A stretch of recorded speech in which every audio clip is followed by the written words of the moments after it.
Hey everybody, it's Michael Ortman. We're back at it again. So last time when we spoke, or last time on the last episode, I was talking to you about one of our hardships that we had on this farm. Was when I first got into farming, I had bought a herd of cattle. They had a parasite called liver flukes, and unfortunately we put down the majority of the cows that I bought in the first 4 months of me entering the farming business 100%, which was quite frustrating. So when in order for us to survive, in order for me to survive that event, I'm very blessed that I am also a New York State paramedic, and I had worked in our local ambulance company. I ended up working there for 2 years straight full time while running this farm to get our feet back under us in order to, while we're, financially it took a huge toll when I lost 32-ish. We lost a bunch of cows. That was the revenue I was expecting in order to support my family, start having some growth, start making some gains. But then right from day one, I got a gut punch. I was like, hey, God wanted to teach me something, I guess. And it was a game of Russian roulette in our barn for 4 months where we didn't know what was going to happen that day. If we're going to lose a cow, if we're going to lose two cows, what was going to, it was just a wild time. So, in order for me to survive and keep moving forward and not quitting, like I said, very thankful that I am a paramedic, because being a paramedic allowed me to have some flexibility in work, but allowed me to be able to keep running this farm and work full time. But it was tough for a while. I was working a 12-hour shift on the ambulance for our local company. So the shift that I had to work was from 6 a to 6 p.m. and it was the busiest agency in the county. So what that meant was I was getting up 2 o'clock in the morning or so to get all the cows milked, get them fed, get everything done before I would go to work. And so I got up about 2, was in the barn 2:15, 2:30, hustled, got the cows fed, got them milked, and then thankfully the ambulance company had a shower, so a lot of the times I was showering when I got to work. And then once I got done working on the ambulance, came home, got the chores done again, where, I would get home. The only frustrating thing about being a paramedic or working in the 911 field is we didn't know if a 911 call came in at 10 minutes to the end of your shift, you're gonna go on that call, or you guys go back to work, and that call is gonna last, could be 30 minutes, could be an hour, could be an hour and a half. So that was always the most annoying thing, because I've already been up for, by that point, 16 hours, and I'm just like, all right, I need to get out of here right at 6, so I can get home, get chores started again, and repeat. So whenever there was late calls, it was frustrating because I was like, oh, we got more work to do. So I'd get done the shift most of the time at 6 p.m. 6:30 was it typical. And then I would head home, get the cows milked and everything, and then do it all again. Typically I'd get the cows. It takes about like 3 hours in the evenings, 3 to 4 hours if you're really hustling, really moving quickly, to get all the cows fed and milked. So by 10 o'clock or so, as the whole day was done, we'd go to sleep, and I'd wake up and do it again. So I did that. I worked 3 12s in a row So for 3 days a week, it was long days. And then the rest of the week was like, whew, thank gosh we're done with that, so we can get a little bit of a break and just farm. But I did that for 2 years straight in order to get back on our feet and work through that hard time. And looking back at it now, as actually I'm talking about it, was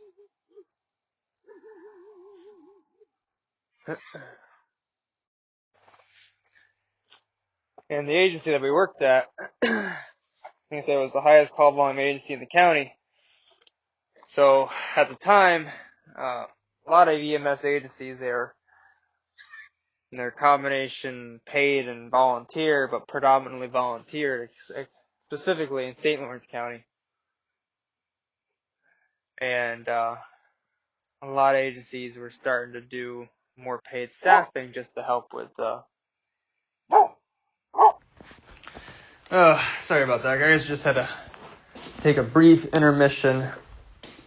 I was walking out and checking on my pigs. I have them on a pasture right now. Well, they live on 40 acres of woods. And there's 2 fields. Well, yeah, there's 2 fields that are right around the pastures that we're going to end up plowing up and reseeding and harrowing.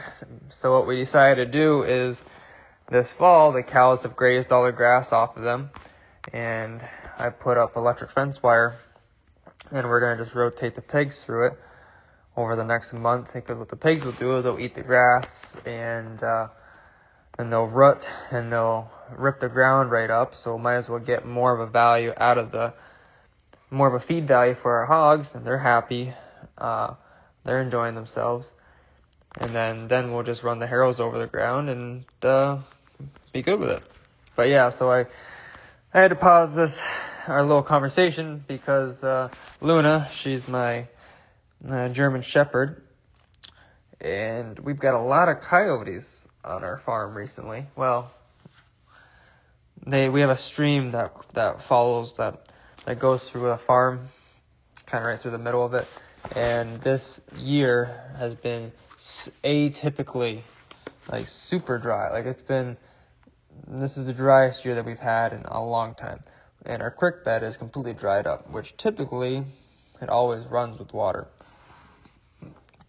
So anyways, we've had a lot of coyotes been traveling that, and Luna started barking, and because in the distance she heard and could see the coy dogs. So anyways, we just wanted to walk out, make sure the pigs were all good, make sure nothing was getting them, and yeah. But no, so I went out and checked on the pigs. If you guys happen to follow myself on social media, I did take a picture or a video of the pigs under the moonlight. Tonight is the clear sky. It's not a full moon, but it's pretty darn close, and it was just quite pretty. It was to see about 300 hogs just out under the stars, clear sky, moonlight, the ambient light, just eating grass, rooting, living the best pig life can live. But yeah, so anyway, so as I was saying, for 2 years, I don't know how we pulled it off, honestly. Where I was working almost 20-hour days, multiple days in a row, and then in the shortest day or the slowest day would be a 12-hour, 14-hour day, and that would be like an easy day for us. And we did that for 2 years while I was trying to figure out how to survive, how am I gonna financially recover from all these cows I just lost, all this milk that is gone. My wife at the time, she was going through her master's program, or no, I don't even think she was going to the master's program yet. She was doing schooling. She was to become a school teacher, so she was finishing up her master's program when this whole catastrophe started to happen as well, which then added to the whole catastrophe, because now we didn't have any extra real income coming in, so it was all based off of the farm, off of me working on the ambulance. So it just required us to either decide, oh, I'm gonna either just quit and be done this farming, or I'm gonna double down, dig in, and just figure out what to do. And so it probably would have been way easier to just have quit at the time and gone and worked for somebody, but that's not the path I decided to go.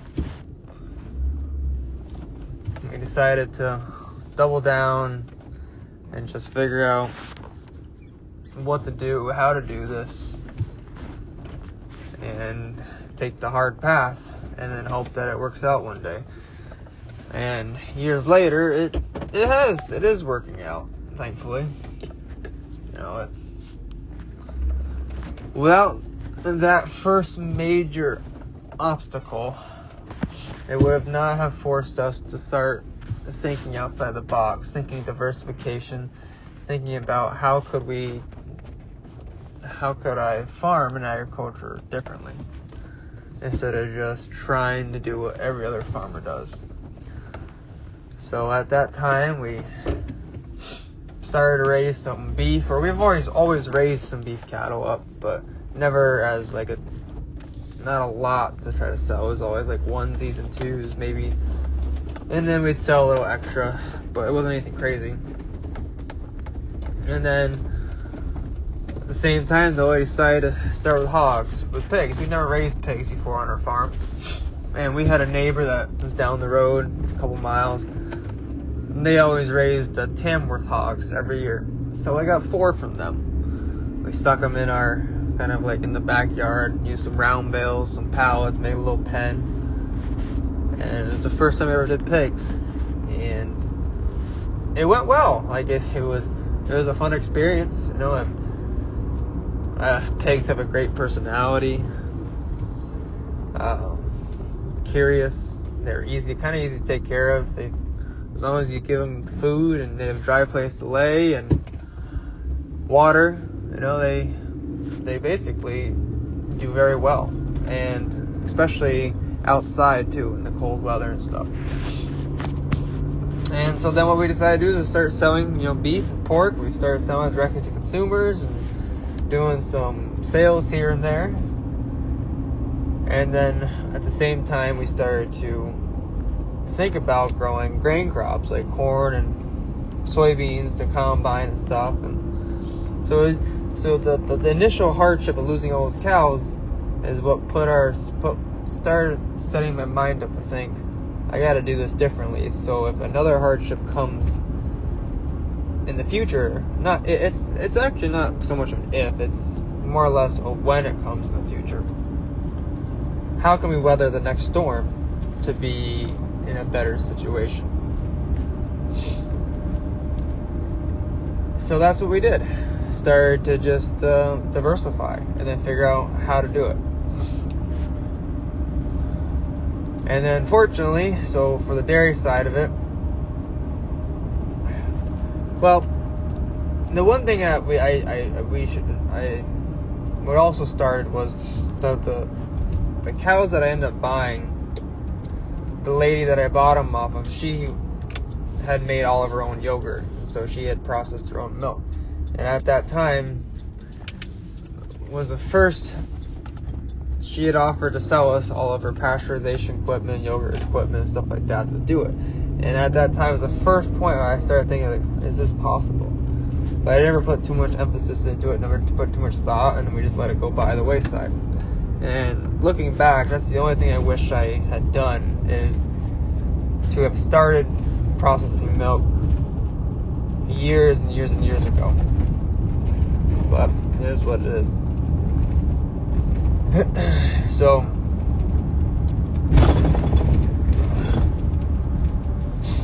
yeah, so then we built back. We farmed. I worked full time on the ambulance. We farmed, started diversifying, and then we started to build back again. We had the barn addition on, or we built the barn addition to milk some more cows, and we had all the feed we needed. We had a couple good cropping years where we picked up a lot of land. We had a surplus of feed to start feeding our cows for a year ahead. And everything was starting to look like it's on the up and up. And then COVID crept in. And that was another journey within itself, which is also frustrating. And so when COVID hit, we basically didn't make any money off of the milk that we're producing for a year. And the reason for that is because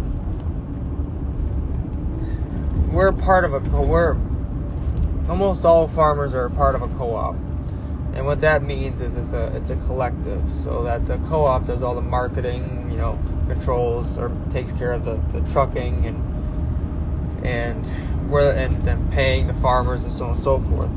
But during COVID, because of supply chain issues, there is no home for the milk, so then millions and millions of gallons of milk was being dumped all across the East Coast. So what the co-op decided to do, because they had a huge problem, and this was happening before COVID happened, is there was just too much milk on the market. They had no home for it. So they were going to start putting a seasonal balancing act in to start trying to slow or limit the amount of milk that farmers are producing at certain points of the year.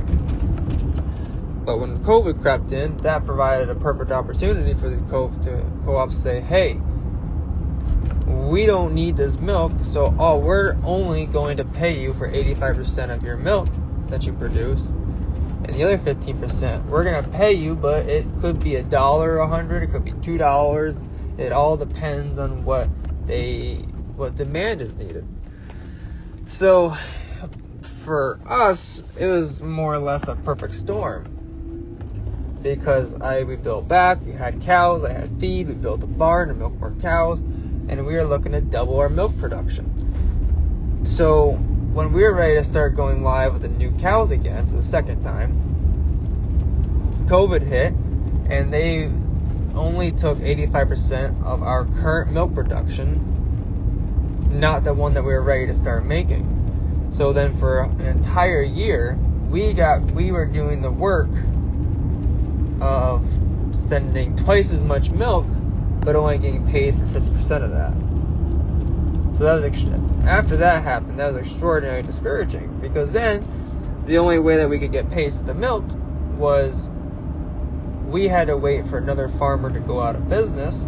The co-ops decided, hey, we're not going to say you have to buy a farmer's base in order to get paid more, but you're going to have to buy another farmer's base to get paid more for your milk. And what that means is they monetized the system where if a farmer was producing 90,000 pounds of milk, another farmer could then buy that for whatever price per pound they decided it was worth, and then you could transfer those pounds to our monthly milk production, and then the co-op would pay you more money.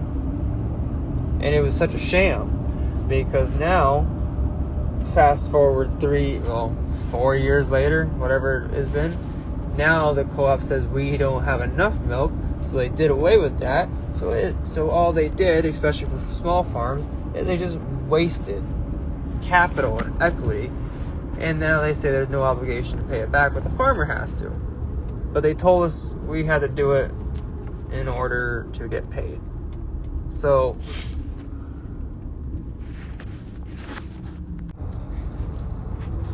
between the first event of the cows, of losing all the cows, and the second event of now the COVID just turning the milk industry upside down, and these co-ops just really jacking it up, solidified the fact to me that I no longer want a farm where I'm being told what I'm going to get paid for the milk product and all the hard efforts that we're doing, I'm going to build the system, I'm going to build our customers, and we're going to do it ourselves, because what these bureaucrats did was not right.